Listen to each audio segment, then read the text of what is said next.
This is Ganesh.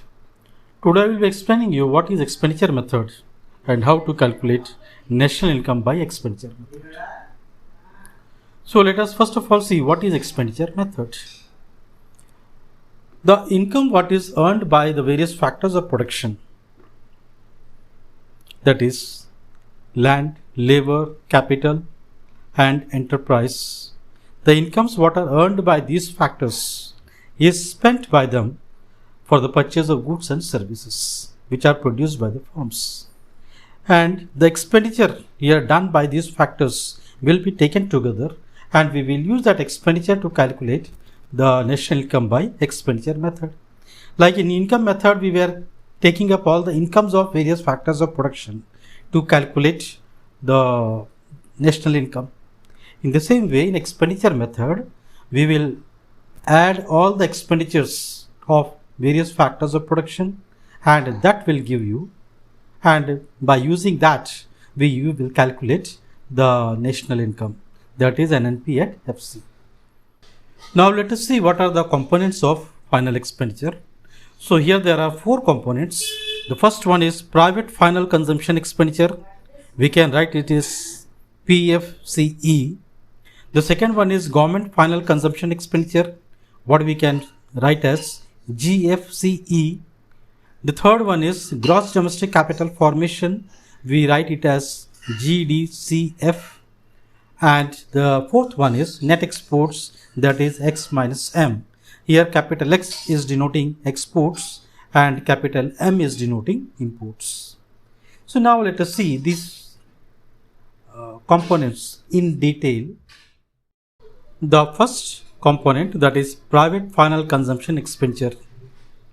It is the expenditure incurred by households and private non-profit institutions which are serving households, and this expenditure on all type of consumer goods, that is durable consumer goods, semi-durable, non-durable consumer goods and services. So expenditures done by on all these type of goods will be included in this private final consumption expenditure. So ultimately we can say private final consumption expenditure is the household final consumption expenditure plus private non-profit institutions serving households final consumption expenditure. I hope all of you got it. It is the expenditure what is done by the households on consumption of various goods and services, plus we have to add what we will add, that is private non-profit institutions which are serving the households in their final consumption expenditure. So after adding these two, some adjustments are there, like that private final consumption expenditure will include all the expenditures what are done by normal residents, and that expenditure that is done inside the country or outside the country will be included. If normal resident is spending any amount inside the country, that will be included to private final consumption expenditure. If he is spending any amount outside, that will also be added to private final consumption expenditure. Then in the same way, if any non-resident Indian is spending any amount inside the country or outside the country, that will be deducted from the private final consumption expenditure. If any non-resident Indian is spending amount inside the country, in our country, it will be deducted. The second component, that is government final consumption expenditure. It is the expenditure done by government on various administrative services like defense, law and order, education, all these things, all these activities. Government also produces goods and services, and the aim of government is not to earn profits but to do social welfare. The government final consumption expenditure can be calculated using the following formula, that is intermediate consumption of government plus compensation of employees paid by government, direct purchases from abroad for embassies and consulates located abroad, minus sale of goods and services produced by general government. Here, intermediate consumption by government, government imports certain raw material and other imports what government is doing for maintaining defense, law and order, all these things. Compensation of employees paid by government is the salaries and wages paid to the government employees. Direct purchases from abroad for embassies and consulates located abroad.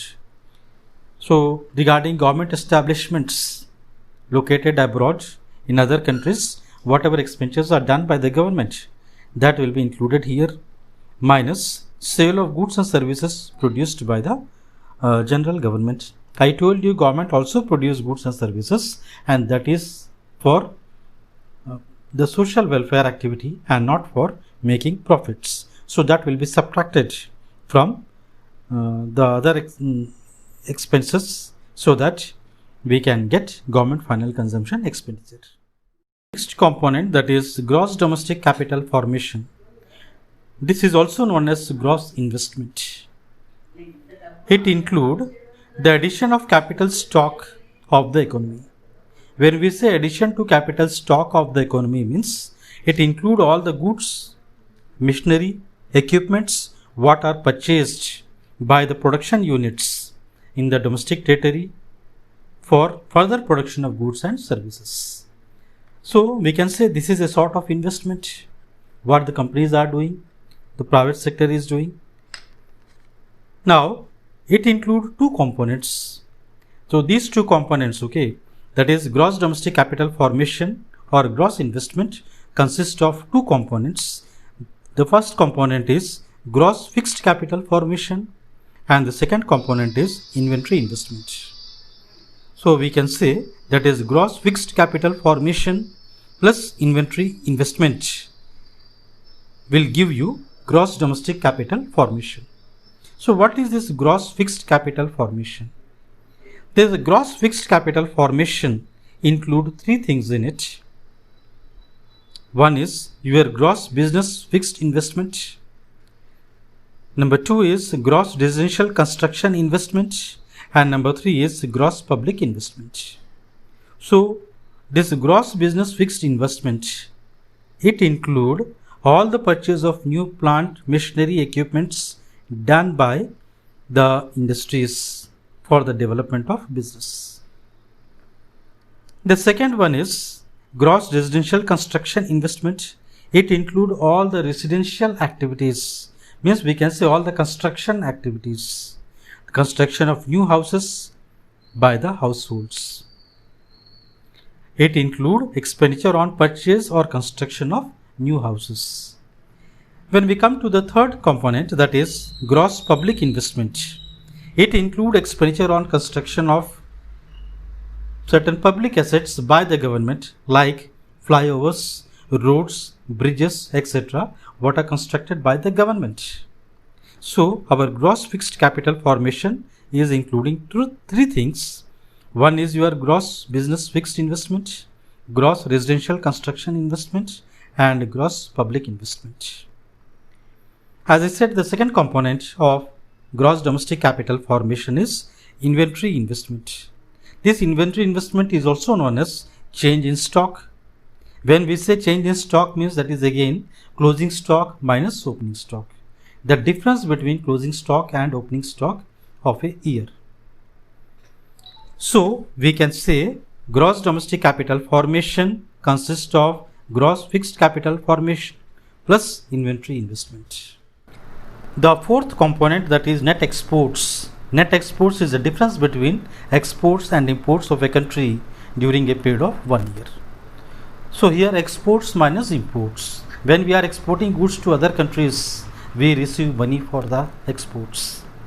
In the same way, when we import goods from other countries, when we buy goods from other countries, we have to make payment to other countries. So we can say net exports means money received minus money paid, or it is net exports minus net imports.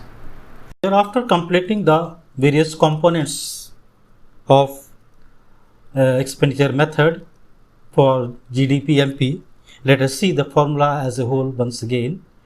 So here you see Private final consumption expenditure plus government final consumption expenditure plus gross domestic capital formation plus net exports. When we add these four components, we are going to get GDP at MP, that is gross domestic product at market price. So, when we subtract depreciation and NIT from this GDP MP, we will get NDP at FC. Gross minus depreciation will give you net, and market price minus NIT will give you factor cost. So we are getting what? NDP at FC. This NDP at FC is also known as domestic income. So we got domestic income. Then when we add NFIA, net factor income from abroad, to domestic income, we will get NNPFC. NNPFC means that is national income. So from domestic to national, when we want to arrive national from domestic, we will add NFIA to domestic. Then we will get national. So when we added net factor income from abroad to domestic income, we are getting here net national product at factor cost, that is your national income.